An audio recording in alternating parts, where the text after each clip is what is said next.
एक रात जंगल में जब अंधेरा छा गया, अचानक एक बच्चे के रोने की आवाज़ आने लगी। आवाज़ इतनी तेज़ थी कि उसकी आवाज़ सुनकर उसके माँ बाप, जो बगल के कमरे में सो रहे थे, अचानक उठकर बैठ गए और घबरा के लंबी लंबी सांसें लेने लगे। उनको समझ में नहीं आ रहा था कि कौन रो रहा है। तभी रोने की आवाज़ और तेज़ हो गई। तेज़ आवाज़ सुनकर उनको एहसास हुआ कि ये तो अपना चिंटू रो रहा है। चिंटू बगल के कमरे में अपने बिस्तर पे सो रहा था। वो दोनों भागकर चिंटू के पास गए। वहाँ जाकर देखा तो चिंटू अपने गालों पे हाथ रखकर रो रहा है।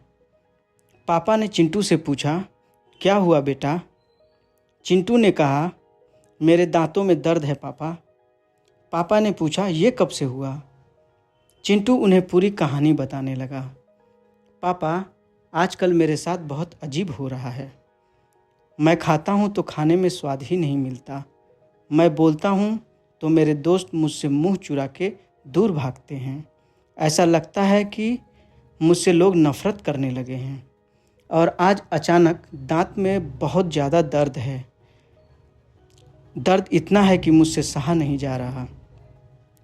चिंटू की माँ ये बात सुनकर घबरा गई और सिसकते हुए बोली, अब मेरे बच्चे का क्या होगा? पापा चिंटू का दर्द और मम्मी की घबराहट देखकर बेचैन हो गए और एक गहरी सोच में पड़ गए। बहुत देर सोचने के बाद बोले, मेरा एक दोस्त है जो मदद कर सकता है। उसका नाम भौरा है। ये बात सुनकर माँ चौंक कर बोली, भौरा?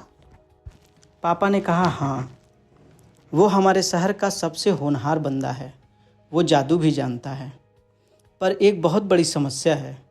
उसका घर जंगल के दूसरे किनारे पर है और उसके घर का रास्ता भी डरावना है।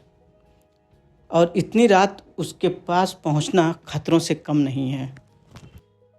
ये बात सुनकर माँ ने हिम्मत दिखाई और बोली, रास्ता कितना भी डरावना हो, मेरे बच्चे के दर्द से बड़ा नहीं है।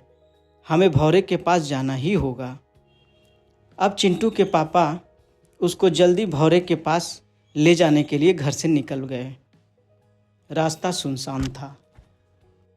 थोड़ी दूर चलने के बाद उन्हें आसमान में एक चमकता हुआ सितारा दिखा, जो उनका रास्ता आसान कर दिया।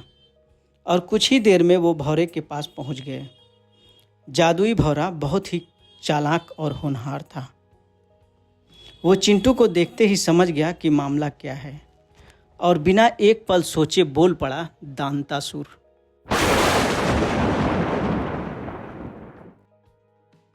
चिंटू ये नाम पहले कभी नहीं सुना था। उसने चौंक कर पूछा, दांतासुर ये कौन है? फिर भौरा चिंटू को चेयर पे लिटा देता है और उससे अपना मुंह खोलने के लिए बोलता है। चिंटू जैसे ही अपना मुंह खोलता है, तभी भौरा उसे उसके मुंह के अंदर एक जादुई दुनिया दिखाता है।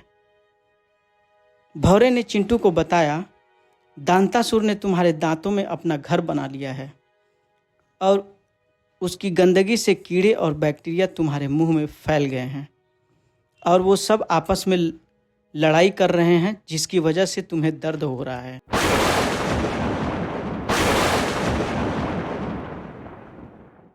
चिंटू ये सुनकर चौंक जाता है और बोलता है, बैक्टीरिया?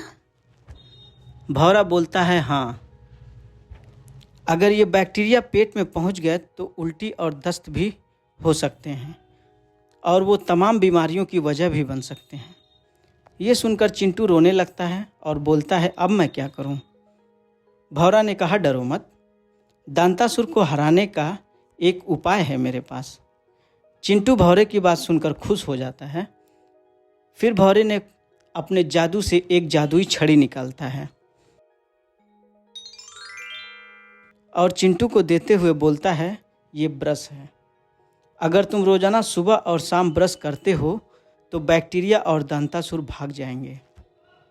चिंटू ने भौरे की बात मान ली और जादुई ब्रश लेकर घर आ गया। घर आकर चिंटू ने वैसा ही किया जैसा भौरे ने कहा था। कुछ ही दिनों में उसके दांत धीरे धीरे ठीक होने लगे और उसके मुंह की बदबू भी चली गई। अब चिंटू खुश था। कुछ दिनों बाद चिंटू अपने स्कूल गया। उसके मुंह से खुशबू आती थी। चिंटू की खुशी देखकर सारे दोस्तों ने उसे गले लगाया। चिंटू ने सब बच्चों को दांतासुर की कहानी सुनाई और उन्हें जादुई छड़ी के बारे में भी बताया। दांतासुर की कहानी सुनकर सारे बच्चों ने भी ब्रश करना शुरू कर दिया और उसको अपने मुंह से भगाने के लिए प्रॉमिस किया। ये कहानी आपको कैसी लगी आप मुझे कमेंट में बता सकते हैं, और अगर ये कहानी पसंद नहीं आई तब भी आप मुझे कमेंट में बता सकते हैं। जो लोग कमेंट करेंगे उनके नाम दूसरी कहानी में हम लेंगे। मिलते हैं आपसे अगले एक इंटरेस्टिंग स्टोरी में। तब तक के लिए हैप्पी ब्रशिंग।